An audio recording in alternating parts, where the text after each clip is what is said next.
ఎవరి మీదైనా కక్ష కడితే అది ఎలాగ చుట్టూ అల్లాలి అన్నది ఇప్పుడు చంద్రబాబు గారి దగ్గర నుంచి నేర్చుకోవాలి జగన్మోహన్ రెడ్డి. వాస్తవంగా జగన్మోహన్ రెడ్డిని రాజకీయంగా సమాధి చేయడానికి నాడు సోనియా గాంధీ ప్రయత్నించిందంటే ఆవిడ తన సత్తా ఏంటో చూపెట్టాలనుకుంది, కానీ శాంతం జగన్ రాజకీయ జీవితాన్ని నాశనం చేయాలనుకోలేదు. జగన్ని కొడితే, ఒక దెబ్బ కొడితే అప్పుడు తత్తరబడి తన వైపుకి వస్తాడు అనుకుంది. కానీ సోనియా గాంధీకి ఉన్న ఆ ఆకాంక్షని క్యాష్ చేసుకుంటూ ఆవిడ పెట్టించిన కేసుల్లో ఇంప్లీడ్ అయ్యి జగన్ రాజకీయ జీవితాన్ని దెబ్బతీయడానికి ప్లాన్ చేసింది తెలుగుదేశం. అప్పుడే తెలుగుదేశం నాయకులు అందులో ఇంప్లీడ్ అవ్వడం కానీ, లీగల్గా వాళ్ళకున్న టాలెంట్ అంతా వాడి జగన్ని బయటికి రాకుండా 16 నెలల పాటు చేయడం కానీ, ఇక ఒకసారి అన్ని నెలలు జైల్లో ఉన్నోడికి జీవితం రాజకీయం సమాధి అయిపోయినట్టు అని భావించారు. తీరా చూస్తే భవిష్యత్తులో పోటీ రావడం అనుకుంటే అతను కాస్త పోటీ అవ్వడం, అది వాళ్ళు ఇబ్బంది పడ్డారు. అయితే ఆ జగన్ అనే ఇబ్బంది నుంచి బయటకు రావడం కోసం పొత్తు పెట్టుకుని 2014లో గెలిచారు. జగన్ని దెబ్బ కొట్టడానికి, రాజకీయంగా దెబ్బ కొట్టేస్తే కుదరదన్న ఉద్దేశంతో 23 మంది ఎమ్మెల్యేలు తీసుకోవడం కావచ్చు, జగన్ దెబ్బ కొట్టడం కావచ్చు చేశారు. అవన్నీ కక్ష పెట్టుకున్నటువంటి జగన్ తన అధికారంలోకి వచ్చాక చంద్రబాబుని దెబ్బతీయాలనుకున్నారు. అందులో భాగంగా చంద్రబాబు అరెస్ట్, దానికి ముందు పలువురు నాయకులు అరెస్ట్.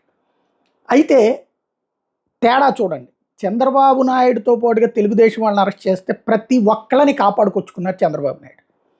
జైళ్ళకి పోనీయకుండా కొంతమందిని కాపాడారు, జైలు కంటే ముందే కోర్టుల చేత మందలింపజేశారు, అలాగే అసలు దొరకకుండా కూడా తప్పించేయగలిగారు. జగన్ దగ్గర ప్లానింగ్ ఏం లేదు, ఎవరో కింద ఉన్న వీళ్ళకి చెప్పారు, వాళ్ళు ఏదో చేశారు, అయిపోయింది అంతే.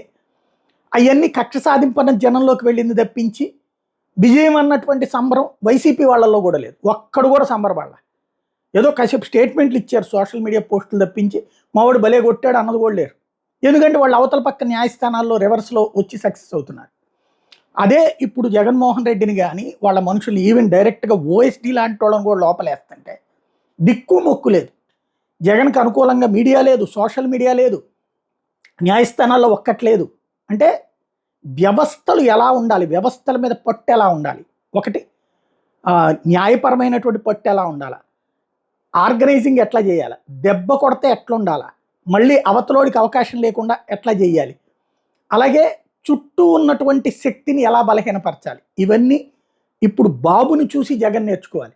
బట్ అవకాశం ఉంటుందా మళ్ళీ తన అధికారంలోకి వచ్చి ఇవన్నిటికీ రివర్స్లో చేయగలిగేటటువంటి శక్తి ఉంటుందా చూడాలి.